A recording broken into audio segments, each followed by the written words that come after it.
Hey, everyone. It's Amy Sandler, host of the Radical Candor podcast, and we are so excited for this week's episode. But before we jump in, we've got Jason Rosoff with a very cool update to share with you all. As many of our intrepid listeners already know, Kim and I co-founded the company Radical Candor 5 years ago because we believe that radically candid communication is foundational for success at work and in everyday life. Drum roll, please. And Radical Candor is thrilled to be a part of sessions by Masterclass to bring this message to the millions of users who are already Masterclass members. If you are not a Masterclass member, however, sign up using the link masterclass.com/radicalcandor.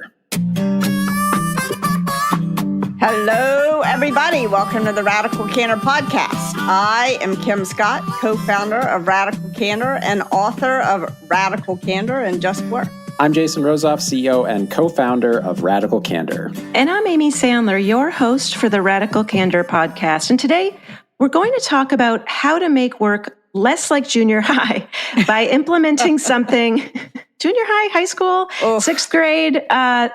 We're going to implement something that Fred Kofman, who was your coach, Kim, at Google, calls clean escalation. So first, let's start with a definition of clean escalation. Here's one that I have, but I would love for you, Jason and Kim, to tweak as necessary. So when we talk about clean escalation, we don't want to let people talk about one another to you behind each other's backs.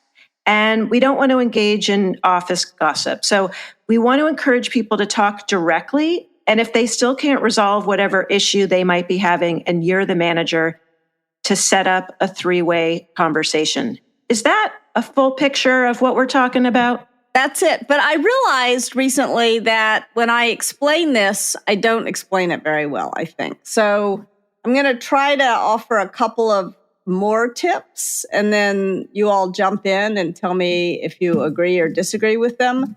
And then maybe I'll tell a story and get your all's feedback about how it went down, because it didn't go down the way I'd hoped.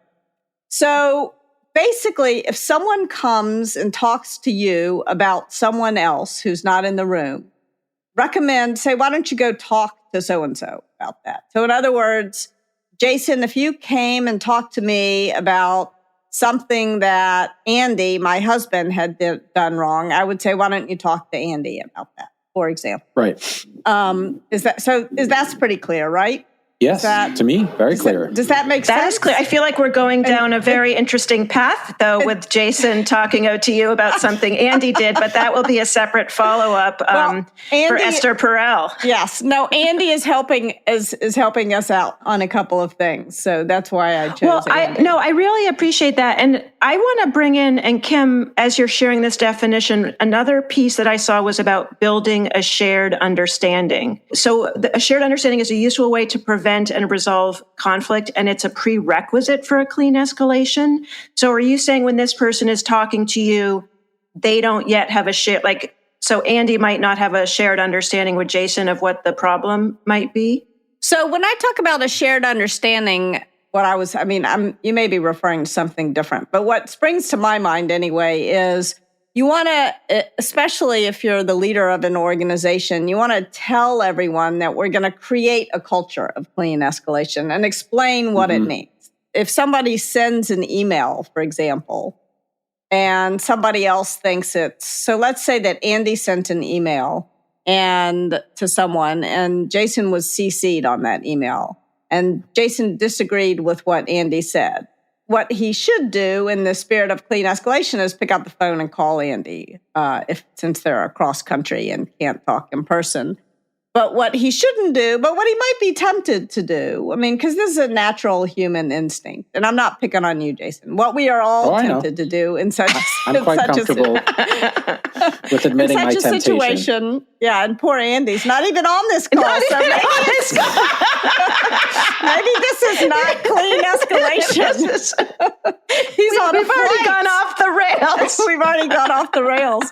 So what Jason might be tempted to do, or what any of us might be tempted to do in such a situation, is forward the email to me and say, Kim, why the hell did Andy say blah, blah, blah, blah, blah? And since we have this culture of clean escalation and a shared understanding of what clean escalation is, what I ought to do, if that were to happen, is to pick up this phone and say, look, Jason, I understand you disagree with Andy about such and such, but could you pick up the phone and talk to Andy about it?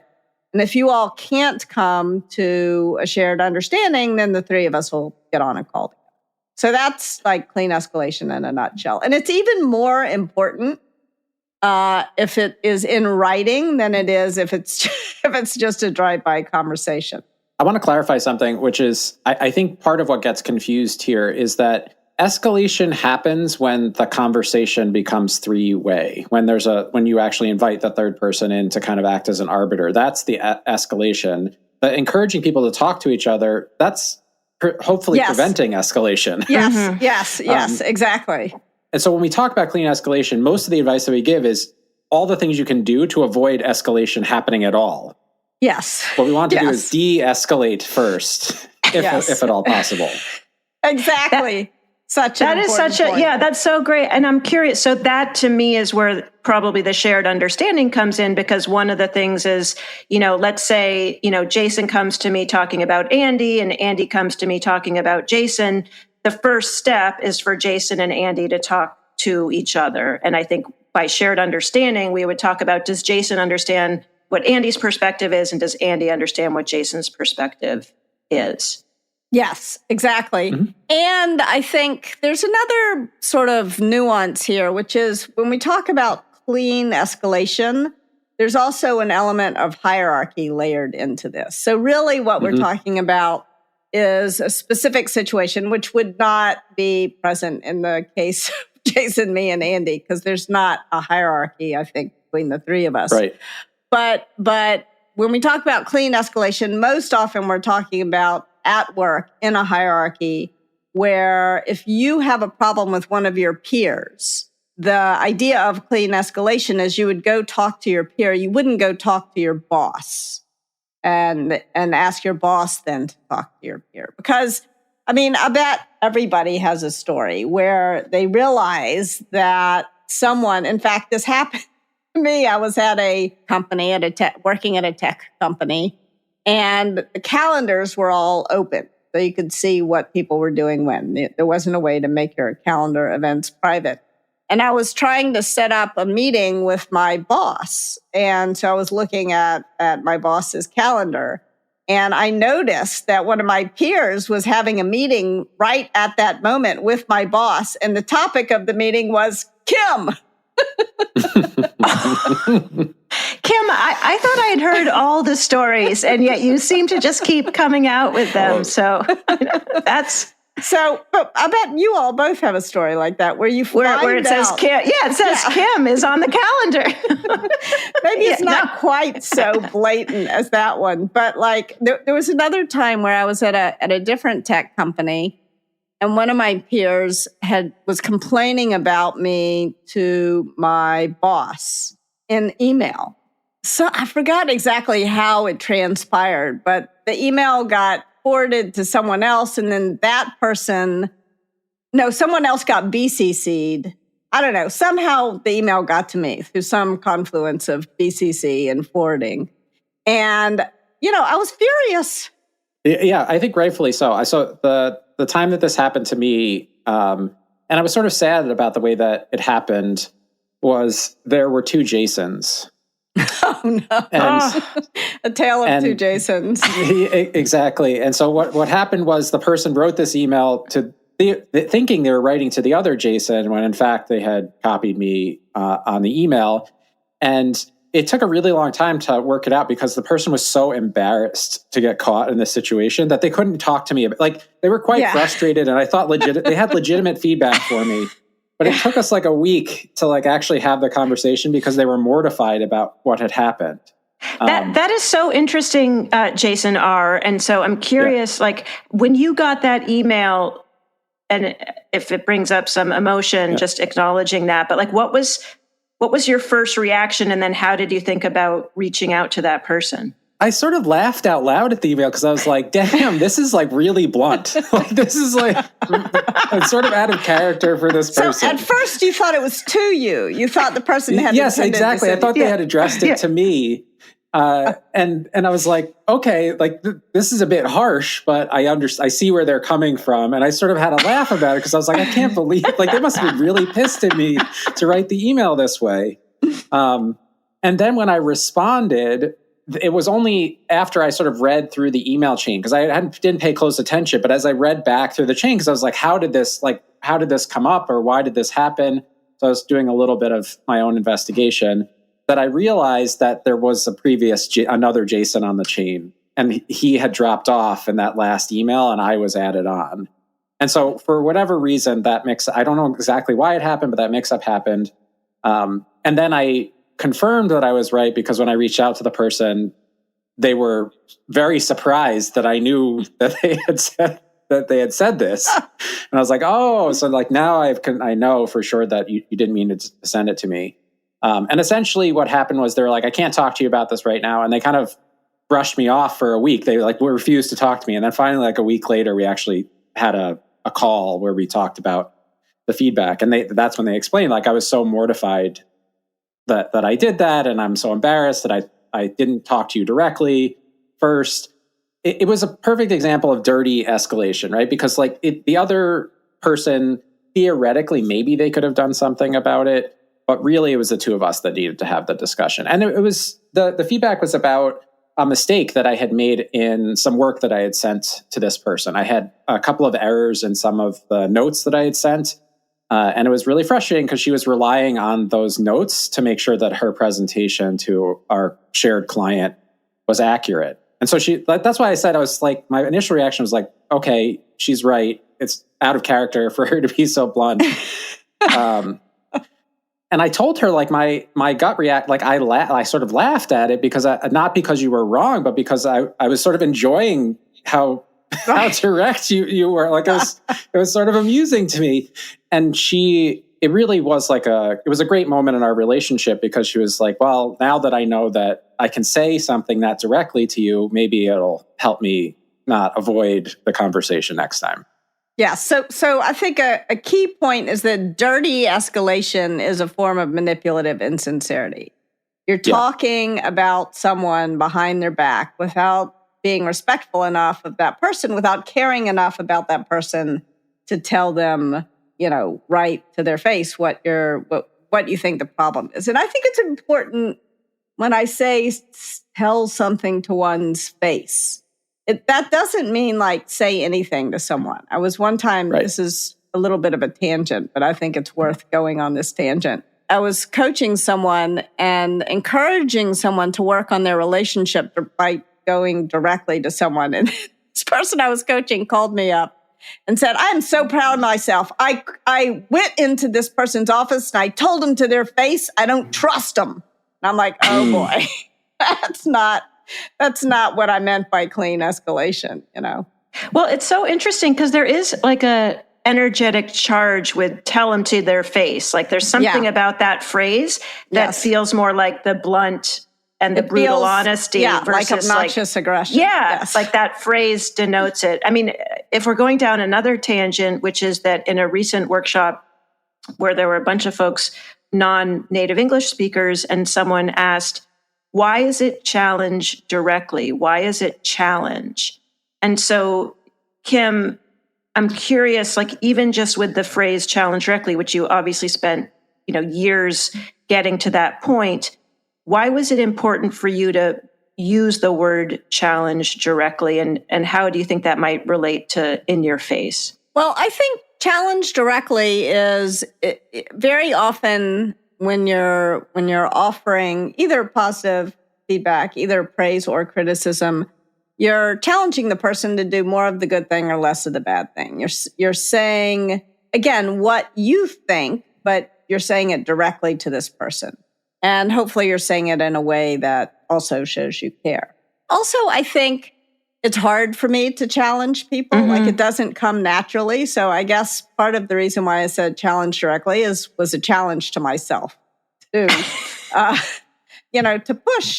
to push my own point of view. So I'm encouraging others to push their points of view. I think it's a provocative word choice. It's similar to like to someone's face. It's provocative, and it might create some discomfort. from my perspective, the words create a lot less discomfort than the act of actually trying to. Like, I understand this person's point of view, especially if there are major cultural differences, why challenge directly might evoke for them something even more uncomfortable, perhaps even disrespectful in their culture. Mm-hmm. And so that's why I think one of the things that Kim told me when we first started working together is that she said, I spent a lot of time on the words and getting the words right. But if the words are an impediment to understanding the underlying concept because someone speaks a different language or comes from a different culture, then we should change the words. And she gave examples of times that she did that. And I think that often when that conversation has come up in workshops that I've done or as I'm working with clients, it's really interesting to play the game of what would you say instead. And a lot of times people come back to challenge directly because they're like, well, there isn't actually a better way. I can't think of a better way to encapsulate what it is that we're trying to do. But the idea that there's an emotional charge to the word, I think for me at least felt honest because there's an emotional charge to the act. Mm-hmm. Yeah. I think also challenge for me sort of, I don't know if it does imply this for other folks, but for me, it sort of implies a growth mindset. I'm challenging you because I think you can do it, I'm not going to challenge you to do something that I don't think you can do, usually. But it's not like challenge someone to a duel or something. Yeah. But, the reason why I think this is such an interesting conversation in the relationship to clean escalation is because one of the things that Jason and I recently talked about was challenge directly through the lens of peer feedback and somewhat of a little bit like, who are you to challenge me? Like there's a little bit of a I know, even though I'm your peer, I am pushing you in some way. And so I'm curious, first of all, is clean escalation really about going back to hierarchy, people at the same level? So really in some ways, peer-to-peer shared understanding. And then from there, clean escalation to their managers? Or is it more broadly put of just talking directly to people? I think it's more broadly put. I mean, clean escalation does sort of imply a hierarchy because you're escalating, but you can also escalate to your peer. Like if you're in a friend group, instead of, let's say you have 3 friends, I have 2 friends. Let's imagine I have 2 friends, Harry and Mary. I was hoping it was Harry and Sally, but anyhow. So let's say that Harry did something that pissed Mary off and Mary came and talked to me. I hope I would say, I get that you're upset, but the only way for you to resolve this is to talk to Harry. I can't fix it.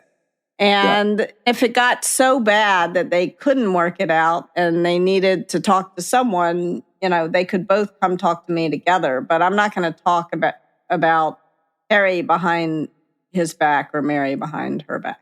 I do think it applies more broadly, and I'll just use my own bad behavior as an example of why it's so important, which is there were a couple of years while I was at Khan Academy that I actually lived in the same tiny apartment building as my partner in crime and almost everything that we did together, Ben. So we would late at night after we come home and a dinner worked out or whatever, we'd go stand outside the apartment building and we'd talk about things that were going on at work and what was bothering us.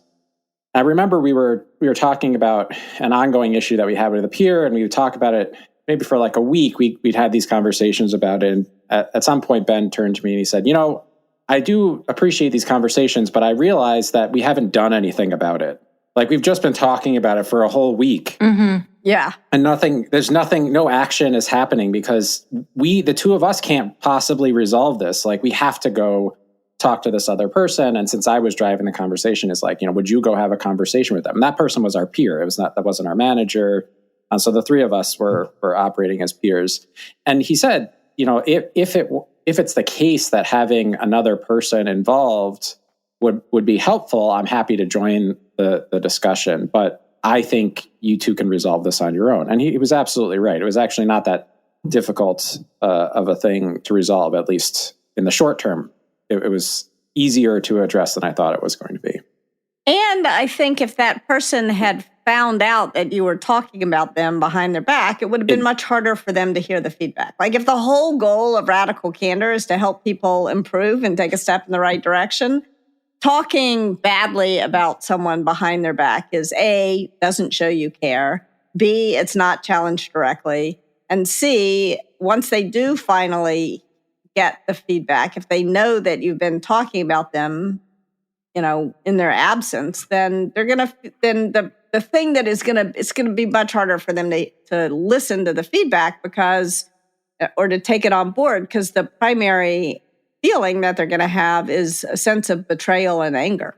Absolutely. Well, and I think what I was thinking of was not about that you and Ben were peers, but about the relationship between you and the person you were talking about as peers. So, for example, you might have two peer managers talking about a direct report. So that would not be clean escalation, but that would be wanting to do something in service of the direct report. But on the other hand, just from my own experience, if there's a power imbalance or some sort of systemic or hierarchical power imbalance where someone isn't comfortable going to the person directly, like I worked in a large hierarchical organization where upwards feedback wasn't encouraged, and I was working on this really big cross-functional project. I was having an issue with the project owner who was several layers above me and ignoring the various requests I was making when I was trying to deliver my piece of the project. And so the structure was I would go to my boss with the issues, and then in theory, my boss would share with,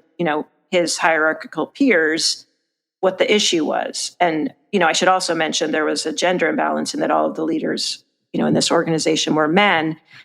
And so if I didn't feel, which I didn't, sort of psychologically safe to go directly to this person managing the project, like how do you think about that version where there is an imbalance in terms of you maybe needing to give upwards feedback? It's not a peer-to-peer situation in terms of the two parties. Yeah, I mean, I think as a general rule, most human beings would rather hear it directly. If that wasn't the case in the organization, I would say the problem was not that you were dirty escalating, but that you had a cultural problem where where leaders were not open to feedback. Yeah, so there's a problem, and it's not you may not have the power to resolve the problem.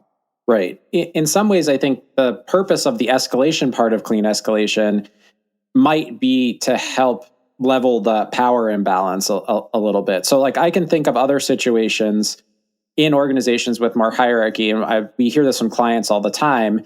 There's this perception that like managers give feedback. And so this behavior appears, which is what I would call, it's like a box, like the shape of the feedback is a box. So it like goes from me to my manager, from that person's, from my manager to the other person's manager, and then finally down from their manager to that person. And inevitably it comes back to me because that person's like, why didn't you talk to me directly instead of talking to your manager, talk to my manager? Yeah.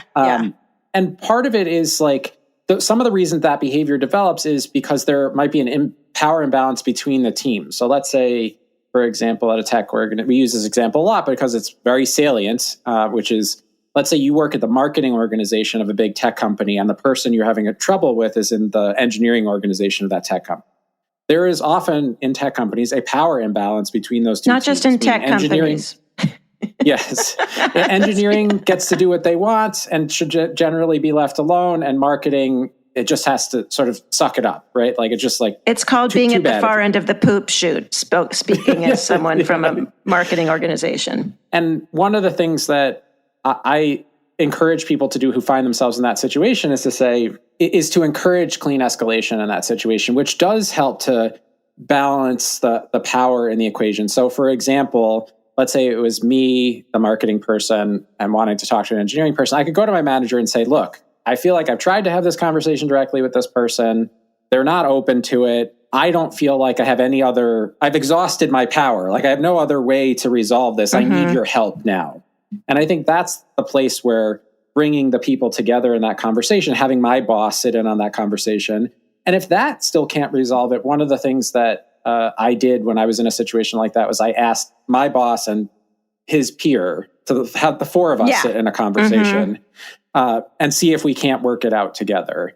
And that is the only way that I can think of to help start to address that power imbalance. And from my perspective, what we're telling managers or leaders is that it is not your job to funnel all feedback to the people who report to you. It is first and foremost your job to encourage people on your team to get feedback from all the people they collaborate with, including folks that are on another team.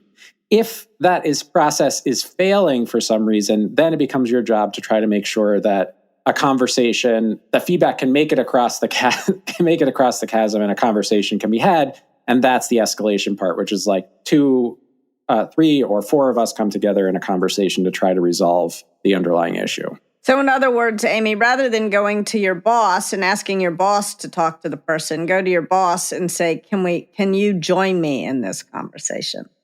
Because I need you to have my back. Yep. Yeah, no, I think it's a great model. And I will just say back to your point of like cultural norms, like that was not a cultural norm in that organization at that time. Yeah. So it's something. And by the way, like that story is sort of the root of my obnoxious aggression story, because I did write this very obnoxious email and I CC'd a lot of important people, and I'm not proud of that. And what was motivating it was this sense of lack of power, of being able to actually feel heard, and the frustration around that. So I think for, the message here is that, you would want to the extent that you could speak directly with that person, if there's hierarchical power, acknowledging you may need your manager to support you in that. And then you may need a culture that reinforces those kinds of conversations. Awesome. All right. Are you all ready for my story? I've been on pins and needles. Okay.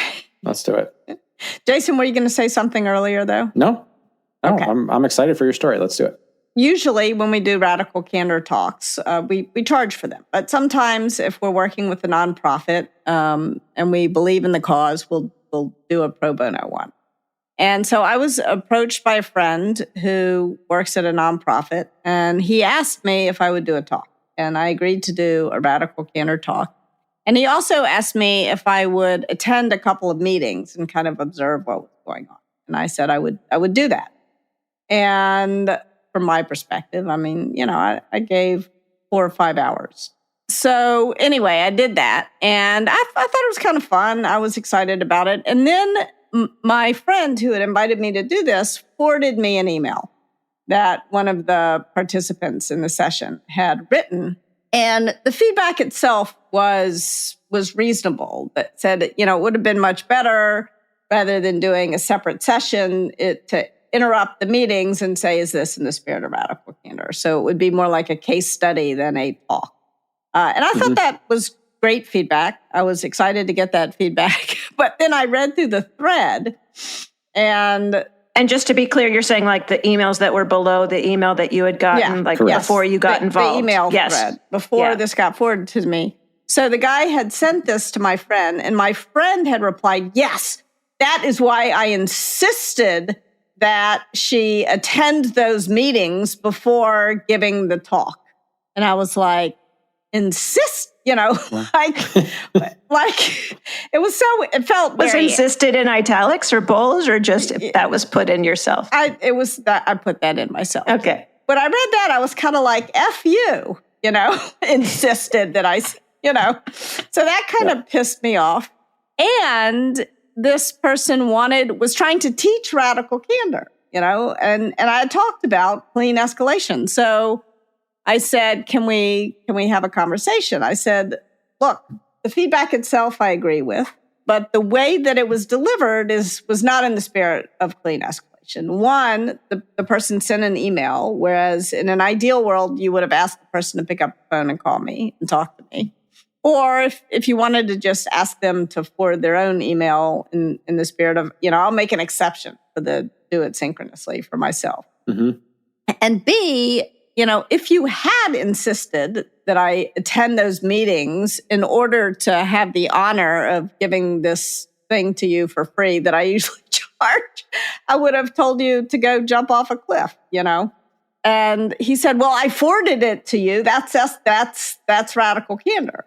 And I couldn't explain to him clean escalation. And I don't know whether he just disagreed or whether I was explaining it badly. So I want to get your all's thoughts. Here's my sort of blank reaction to that. My blank reaction to that was the problem was that instead of there were 2 pieces of feedback in that email, and one of them theoretically was delivered cleanly, which was the original person saying, I have this perspective. I don't know Kim. You know Kim. Yeah. I'm sharing my perspective with you. Could you pass it on to her? Mm-hmm. That's fine. I feel like, yes, ideally it would have been synchronous. Yes, ideally it would have been direct. But we're going to say Pat. We're going to give everybody a pass on that one. And by the way, think about it. We get all sorts of feedback on our workshops that's not synchronous. That's in surveys and other. So we ask for it. Correct. Yeah. And I had asked for it, so that's fair. Okay, good point. The second piece of feedback was the problem. It was that he had another piece of feedback, which is he didn't believe that you understood what he was asking you to do or took advantage of the time that you had spent in those other meetings in the way that he intended you to in order to deliver a really great experience. But instead of saying that himself, he sort of like piggybacked on this other person and then forwarded it to me. Yes. Yeah. And acted like the feedback was really this other person's. It was sort of like pushing the responsibility off onto this other person. And that's what feels really gross, because now it's not the person who attended, who passed this feedback through your friend. That person did almost everything, did everything as right as they could. It was your friend who then sort of like had a side conversation with this person and said, you're so right. I can't believe that she did this. And then forward that whole thing. and was like, well. Forward it all to Jason. Yeah. Well, the other Jason. Yeah. Yeah. Well, I really appreciate that sort of decoupling the pieces. And Kim, what was in my mind was really going back to this idea of shared understanding. And just so much of the root of these conflicts are these unspoken agreement that we're making. So what I heard you say was, here I am, and by the way, you charge, a pretty penny, and you're worth for 4 to 5 hours is worth a lot of your time, and let alone not just financially, but also all of the sort of opportunity cost. So here you are, at least what I heard from your perspective, basically giving a huge gift of your time and your resources, and glad to do it because it's a nonprofit and you want to be helpful. And yet, and so sort of maybe there was some expectation of understanding the value of that and gratitude and appreciation for that. And instead, what you got was, for me, what I also heard was you feeling very frustrated that this person said insisted. And so that it felt manipulative, that was not the conversation you had about the time. So to me, it was less about feedback and more about like truly the manipulative part of it, like that things were not honest. Yeah. Or just the arrogant part of it. Like for someone to tell me that they're going to insist that I do something, I'm just not going to do it. I mean, maybe this is the rebel. Yeah, because it was the word insist that really threw you off. Yeah, I was like, insist that I spend my time like that I'm giving to you for free. Like, anyway, it was, so there's, and that is another point that sometimes, we talk a lot about the importance of being humble when you give feedback. Like, it just felt arrogant to me. Yeah, well, and just and to be helpful. Like, how was this being helpful to you? Really, it was wanting to be helpful to get one part of it, but it feels like there was a conversation the two of you needed to have that was, to Jason's point, being sort of done through this other piece of feedback. There's a thing that happens, which is like not quite talking about someone. It doesn't quite feel the same as talking about someone behind their back, but often requires clean escalation, which is when someone comes to you and they're playing diplomat and they're like, so there's this person on the team and lots of people have a problem with the way this person does things. It's not just me. I'm just like, don't shoot the messenger. Yeah. I'm just here to tell you that a lot of people have a problem with you, Kim. And there's an inherent like manipulative insincerity to that conversation, because often, so when that has happened to me, my question is like, well, what do you think? Like, do you think that I have this problem? Is this something that you feel strongly about? And almost universally, like, yep, I agree with that. Yeah. So like, this is definitely a problem. Yeah. I think that is really important, Jason, though, because we get this question all the time of somebody gives me feedback about, especially for a manager, somebody gives me feedback. Now I got to go tell Jason about this thing. And Jason, when I've asked you about that, you've always said to try to put yourself in the position where you can actually see it firsthand. So you've had your own experience with it. Yeah. And I think if we keep the power imbalance, so like, let's say you're the person with the power in the relationship. I think the other side of this is, and someone comes to you and says, a lot of people have a problem with the way that you're doing this. The other thing that you can do is you can ask that person to encourage de-escalation first. Like, I hear you. I appreciate you bringing this to my attention. I'd really love it if you would encourage I'm open to this feedback, but it's going to be really helpful to me to hear it from the people directly, like hear their experience directly so that I can learn from this and hopefully grow and change. But without that, it's going to be really hard. Like I've been through this enough times to know it's going to be difficult for me to understand this feedback fully. So if you can encourage them to do that, and if they don't feel comfortable stepping forward, if you can ask them if anybody would be willing for me to reach out to them instead. Like I'm happy to go solicit the feedback from them. Is there anybody who'd be willing to do it? But I think, again, all of these are examples of de-escalation, right? The thing we're trying to do is like get the conversation back to its atomic root, which is like person A and person B. Person A has a perspective that they think is important to share about what person B is doing. We want those two people talking directly. However you can make that happen is goal number one. And then I think if it was a consistent problem where I was getting this feedback, I might ask my manager, like, hey, I've been getting this feedback. I can't quite put my finger on it. Like I'm asking about it, but people don't seem comfortable talking to me about it. Would you go solicit feedback on my behalf? Maybe they'd be more comfortable telling you. And hopefully that sends a signal that like, I actually care what they think. I'm willing enough to admit to my boss that I've got a problem. Could you go solicit feedback on my behalf? Yeah. And tell the people who you're working with, I've asked my boss to gather this feedback because I seem to have a hard time understanding. I mean, another example of that, my boss one time gave me feedback that I moved too fast. And it kind of struck me that this was true, but I didn't know exactly what to do about it. I mean, it felt too abstract. So I sat down with my team and I was like, what does she mean by this, that I moved too fast? And they all, Let me give you an example. Yeah, there are a lot of examples. Where do I start? Too fast to hit send. If it feels too good to hit send, don't hit send on your emails. You're really fast to hit the bozo bit on people. Like all this stuff came out. Bozo bit? Once I decided someone was didn't belong on the team, I wasn't open to other points of view and new data on someone's performance. Not how I like to think of myself, but I realized that they were right. It was a problem.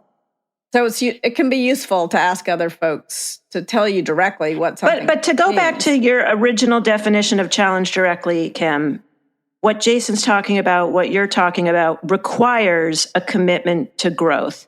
You both had a willingness to actually hear what was being said. And I think for these conversations to work, these direct conversations, is people need to be willing to actually hear what the other person has to say and sort of going into these conversations with some degree of curiosity. What do you think? I think that's right. But it doesn't mean you have to agree with everything that gets said. So for example, like in the story I just told you, I totally agreed with the feedback that it would have been better to customize sort of to use my time differently. But what I disagreed with was that I should write a whole new presentation really fast on the fly based on the feed. I mean, there was a different way to achieve the objective. And so what my friend had in mind that I would do, if I had known that, I would have said, no, I can't do that. But we didn't discuss it before. I think there's another thing, which is while I agree with you, Amy, that it requires some level of commitment to growth. The other thing that was coming to mind for me is that, like the example with Ben from earlier is actually not a bad one, which is you're not addressing this issue direct. Like he was coming to me and saying like, hey, there's clearly another, if you change the lens of it a little bit, basically what he did for me was he came to me and said, there's clearly a problem between you and this other person on the team. And you need to find a way, to resolve it. And I was resistant to that. And so instead I sort of complained to him about the problem. And then after a couple of days, he's like, we're not getting anywhere. This isn't helping. You got to do something. You have to do something different if you're ever going to resolve it. And it wasn't just my commitment to growth. It was also, and I use this phrase a lot, it was enlightened self-interest, because it sucked to be in that position. It just felt crappy to have that conflict ongoing. Yeah. And what he was offering me was a way out. He said, you can make it better.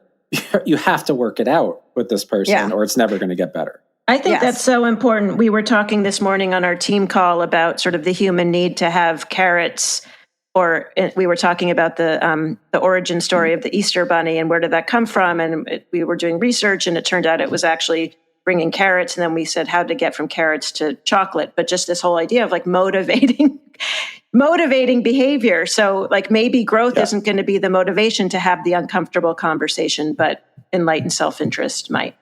Yeah. Or someone pointing out to you how uncomfortable you are already. Yeah. Yeah. You're more likely to resolve the problem. I mean, because especially if you're the person's manager, if there is hierarchy and two of your direct reports are having a conflict, it's so easy to feel like you're being a compassionate leader to listen. But this is the one time when listening really is unproductive. Because all you're doing when you listen, especially if you're the boss, but even in a group of peers or friends, if one person comes to you and complains about another person who's not in the room, if you listen, all you're doing is stirring the political pot.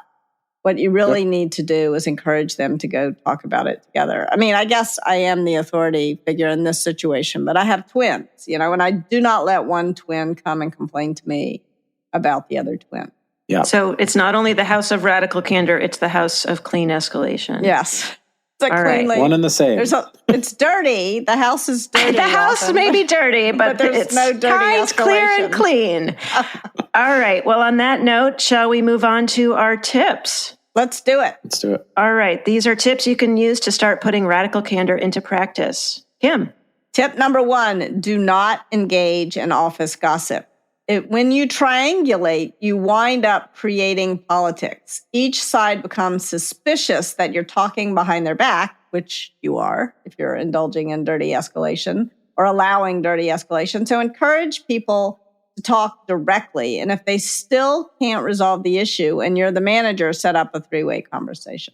Tip number 2, you're not a diplomat. You're really more like a marriage counselor, talking with each person on their own side of an issue individually. It may feel like you're being a good listener, but it usually means that you're going to get biased and incomplete stories that are one-sided, not to mention a lot of hurt feelings. Talk to both people at the same time.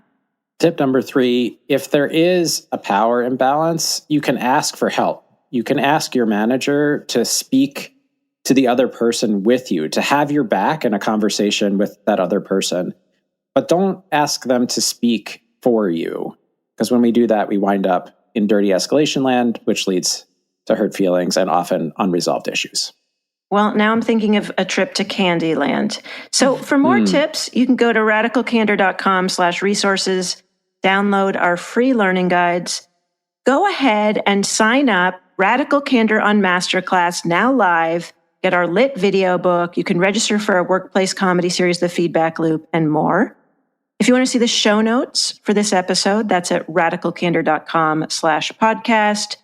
And as a reminder, we encourage praise in public and private, criticizing in private. If you like what you hear, go ahead, rate and review us on Apple Podcasts. And if you've got some criticism for us, email it podcast@radicalcandor.com. Bye for now. Take care. Thanks for joining us. Our podcast features Radical Candor co-founders Kim Scott and Jason Rosoff, is produced by our Director of Content, Brandy Neal, and hosted by me, Amy Sandler. Music is by Cliff Goldmacher. Go ahead and follow us on Twitter @Candor and find us online at radicalcandor.com.